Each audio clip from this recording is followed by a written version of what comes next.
Ladies and gentlemen, it is official. After a bit of speculation that a few Duke freshmen could extend their collegiate careers, Cooper Flagg, Khaman Malauch, and Khan Kneppel have officially declared for the NBA draft. This could have some pretty significant implications for the Daryl Morey and this Sixers team, as each player is a candidate for falling to the Sixers and being that next draft pick selected. Obviously, we are still awaiting the NBA draft lottery, which will be one of the most fateful days in Sixers franchise history. Could it be the draft pick that extends the window to win around the current core with Joel Embiid in place if he can bounce back from injury, with Paul George having a potential redemption season, with Tyrese Maxey taking that next step, and don't you forget about our own Duke Blue Devil right now, Jared McCain, ready to return to his feet? Could that be the next piece of that puzzle, or is this a player that creates a whole nother window? Do the Sixers land Cooper Flagg? And all of a sudden, we're speaking about the next generation of Tyrese Maxey, Cooper Flagg, and Jared McCain being the running mates, the foundation of this team. The possibilities are still there, and we still got to wait for the ping pong balls to declare, but do want to reflect on exactly what it means that these guys have declared. Now, I fought a little bit with some people believing that Cooper Flagg would return to Duke. I understand it is new era with NIL, and obviously pretty cushy situation, playing at Duke, being the man, having these awesome performances, but the NBA is the NBA. When you have a clear path to be the number one pick, which Cooper Flagg certainly does, you take it. Khaman Malauch, a little bit of a different story, that he was not this guy that entered with this same preseason hype, and he did take his decision down to the very last minute before officially announcing that he would take that next step and begin his NBA career. Now, we got some interesting quotes on Jon Scheyer on each of these. I do want to start off with Khaman Malauch here, who I think is a bit of an interesting prospect to get into, and he said, quote,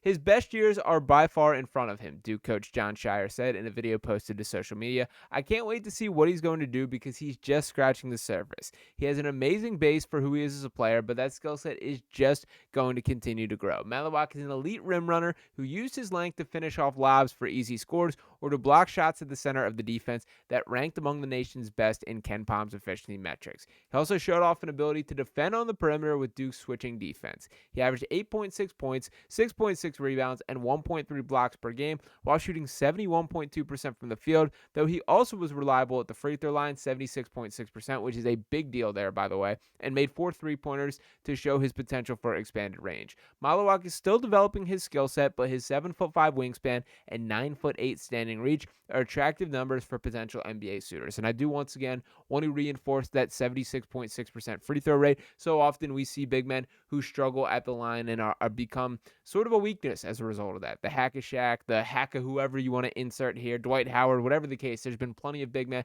that have struggled. The fact that he not only can connect on free throws, but it shows a little bit about the touch and the potential. This guy could develop some legitimate jump shot skills, and frankly, from watching him this season, I'm buying into that being the case here. Now, when speaking about how he stacks up in this draft, I did ultimately want to pull up a little bit of a mock draft here. So we can see per tankathon.com that it currently has Malauch slotted as the 7th overall pick. Now, this is still pretty fluid, and once again, depending on where these draft picks fall and which teams ultimately do climb up or find their slots, the entire outlook does change. But I do want to make this important from a Sixers standpoint here.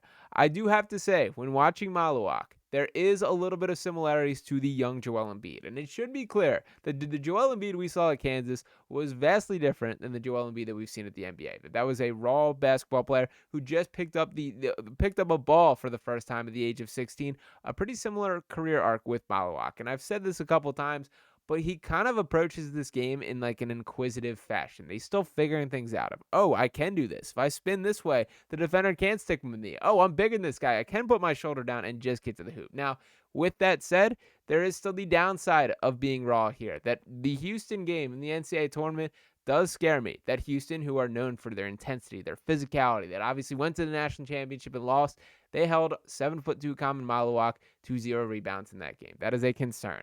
That certainly sparked some red flags for me, but this is a guy that should be in the window or on the table the Sixers should consider. I'm not going to get too tied up to the depth chart or where my rankings are for each of the players until we know where they are selecting, assuming they keep that pick, but still important to note there. Now, to talk about Cooper Flagg, this is a guy who a little bit more of a cut and dry situation.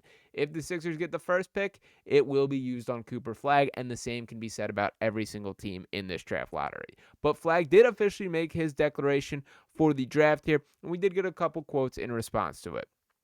Cooper himself said, quote, Duke fans, my teammates, the brotherhood, everybody that was along for the journey, it was an incredible year, probably the best year of my life, and I have so much gratitude and I feel so blessed for all the opportunities that I was given.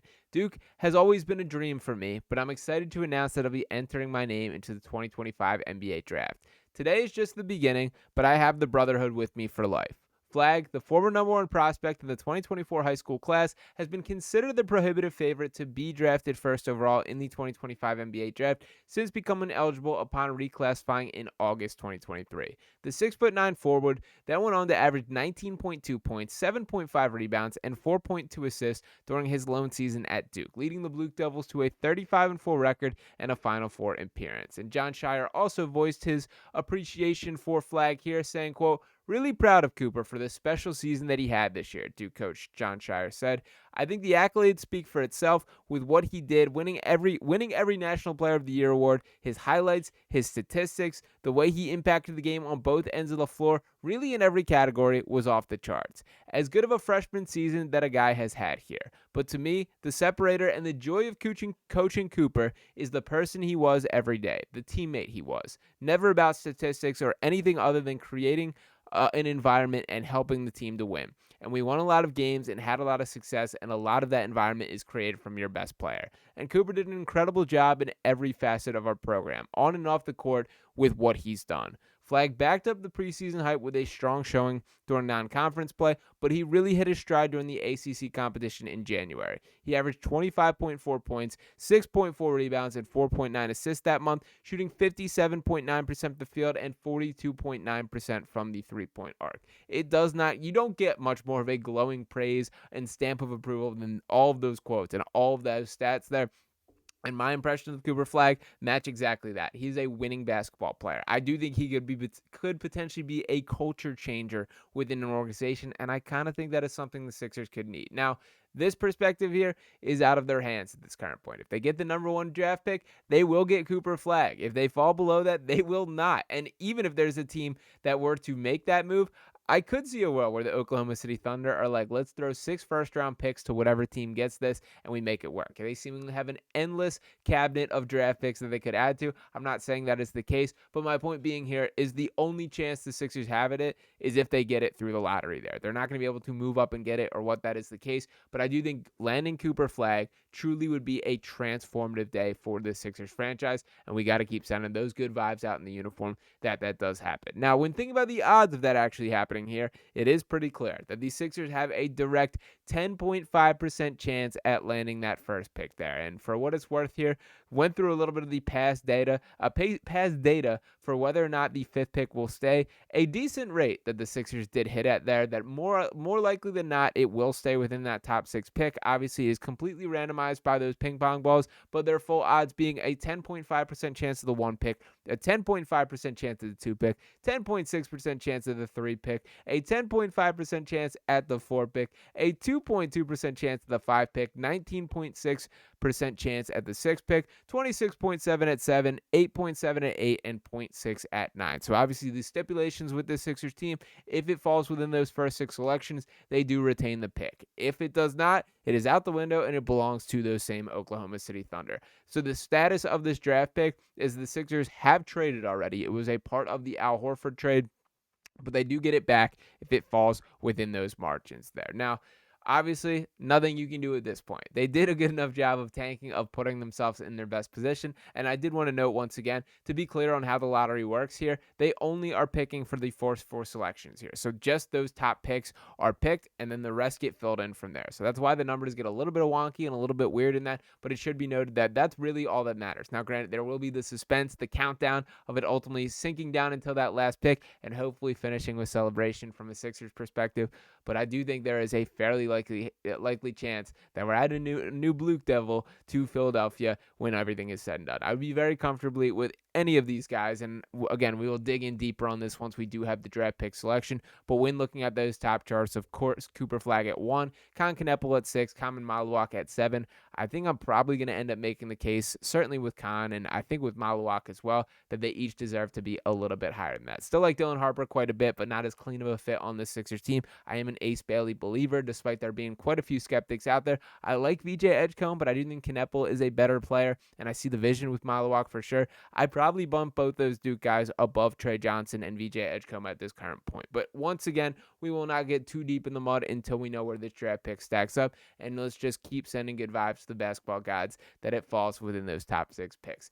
Let me know what you guys think about each of those Duke prospects here, and specifically want to hear the opinions on Malauch. Is this a guy that would scare you away from drafting him because obviously Joel Embiid being a part of this team? Is this the next link, the next big man, or are there concerns with the game that would scare you away? Drop those in the comments below. We are just ramping up here on Sixers Digest. We're going to hit a real stride for this offseason. There are going to be some turbulent and exciting days for this Sixers team as they begin to wipe away last season, turn the page, and prepare for next year. So make sure to tap in with me here on Sixers Digest by hitting that subscribe button. Drop a like on this video here. I'll be back talking to you next time. Peace.